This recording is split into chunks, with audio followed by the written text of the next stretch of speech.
বাইরে হচ্ছে দমদমাদম বৃষ্টি আর আমি হচ্ছে ভিডিওতে ভয়েস দিচ্ছি। ভিডিওর ভয়েসটা শুনে অবশ্যই আপনারা ঠিক পাবেন যে চালের উপরে টপ টপ করে বৃষ্টির পানির আওয়াজ পড়ছে। হ্যালো এভরিওয়ান, আসসালামু আলাইকুম। আজ হচ্ছে শুক্রবার।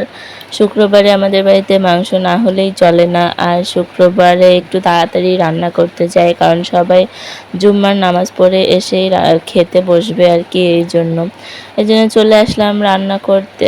এখানে হচ্ছে মুরগির মাংস রান্না করব আজকে। গরিব মানুষ তো, প্রত্যেক সপ্তাহে তো আর গরুর মাংস খাওয়া জোটে না, মুরগির মাংস দিয়েই চালিয়ে যেতে হয়।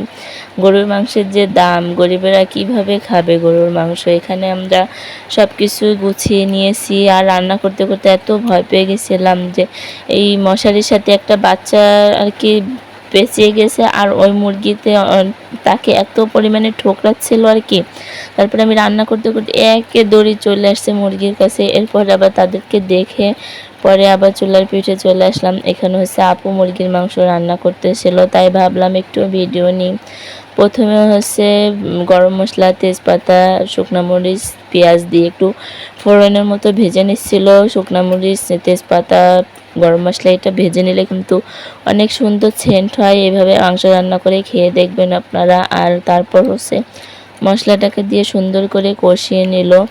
মশলা বেশি ভাজা ভাজা করলে কিন্তু যে কোনো তরকারির টেস্টই অন্যরকম হয়। এখানে মশলাটা একটু পানি নেই বলে মাংস পানি শুকাই গেছে, এই জন্য সামান্য পানি দিয়ে কষানো হবে, না হলে তো লেগে যাবে। লেগে গেলে তো খেতে ভালো লাগবে না, কেমন একটা গন্ধ আসে। এখানে যে সামান্য পানি দিয়ে কষিয়ে তারপর হচ্ছে এটাকে ভাজা ভাজা করবে আপু। আর করবে হচ্ছে পটল ভাজি। পটল নাকি রাজ তরকারি খেতে তো আমার একটু ভালো লাগে না, কেমন জানি একটা গন্ধ গন্ধ লাগে।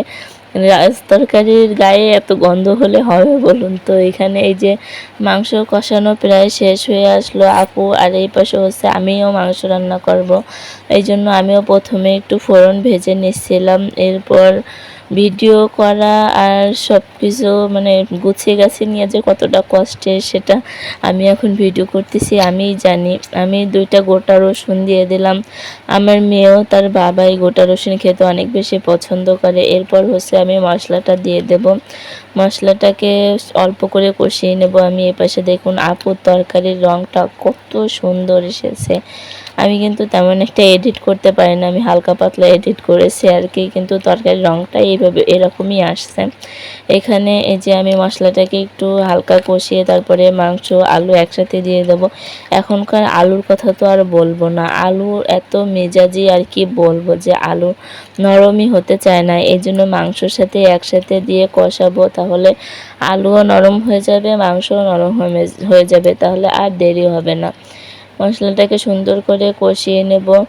আর এখানে তেল ফুটে ফুটে বের হচ্ছিল না, এত করে তেল দিছি, অনেকটা তেল, কিন্তু মাংস থেকে তেল কেমন জানি বেরই হচ্ছিল না, কষাতে পারতেছিলাম না। এই জন্য সামান্য পানি দিয়ে হচ্ছে পরে তেলটাকে ফুটিয়ে বের করে নিলাম। যখন তেল বের হবে না তখন আপনারা এই বুদ্ধিটা ব্যবহার করবেন, সামান্য পানি দেবেন, পানি দিলে কিন্তু তেলটা ফুটে বের হয়। এপাশে আপুর তরকারিও কিন্তু